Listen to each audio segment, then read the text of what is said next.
Hey everybody, welcome back to It's Only Food with Chef John Politte. Today we're going to be doing a recipe involving the humble, lowly rutabaga. Don't go away.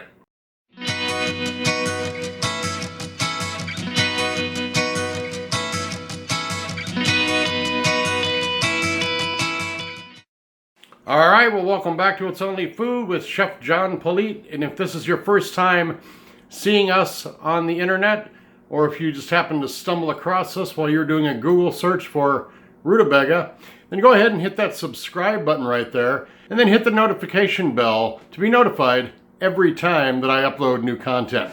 Well, like I said earlier, we're going to be using this humble little rutabaga.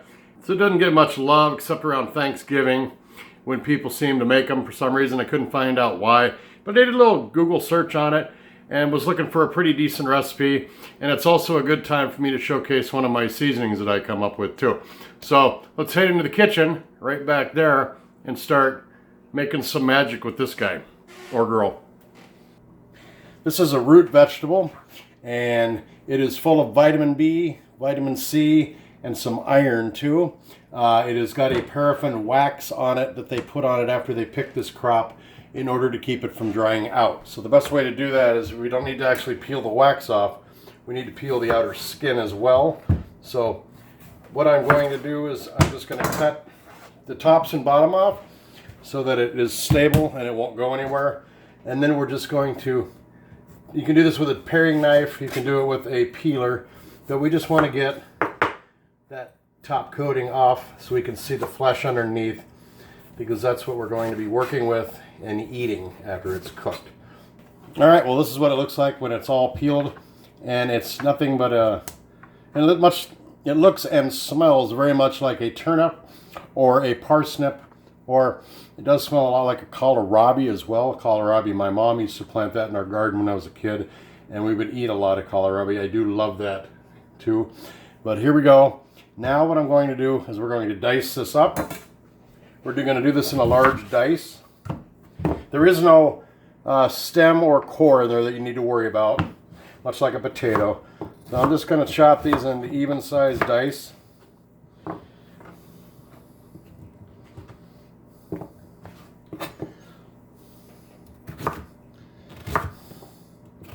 Like that.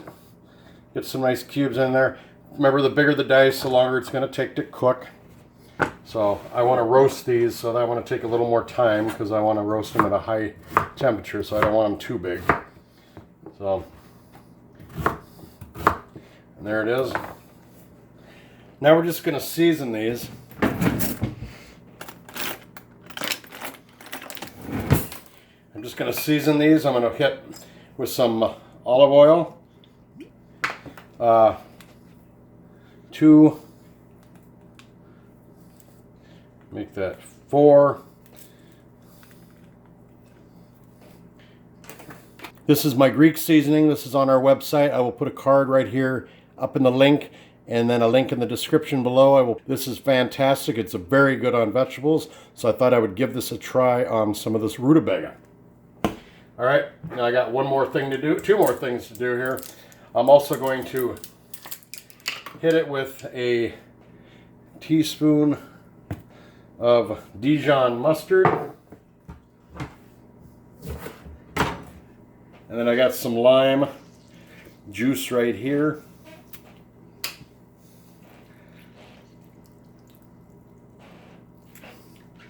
Juice of 1 whole lime.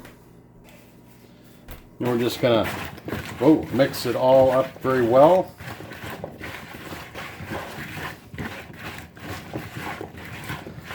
Get everything coated really well. That's what we're looking at.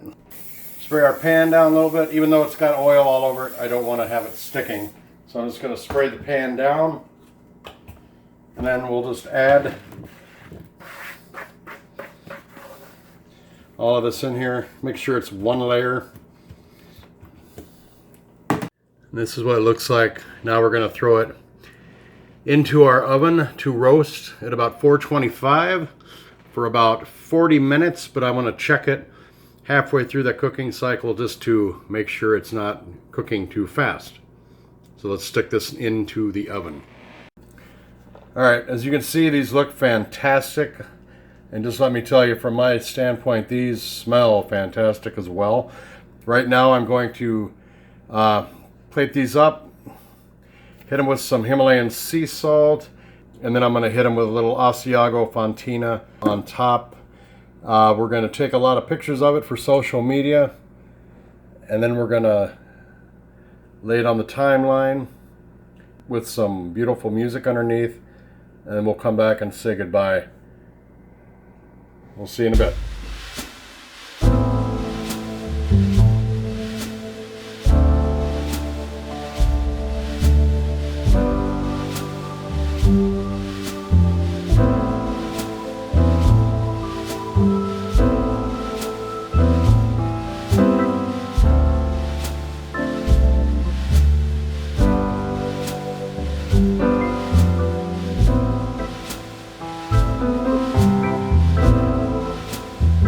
Alright, well thanks a lot for joining us today on It's Only Food with Chef John Politte on how to make rutabagas. Don't forget to head over to itsonlyfood.biz. Check out our Greek style seasoning that we've got over there, plus a whole lot more. Thanks so much for joining us. I'm hoping you enjoyed the show. Don't forget to subscribe if you haven't already. Hit that like button, leave me a comment, let me know what you think of this video, and then share us with everyone you know. Take care of yourselves, and we'll see you next time right here on It's Only Food with Chef John Politte. Bye-bye.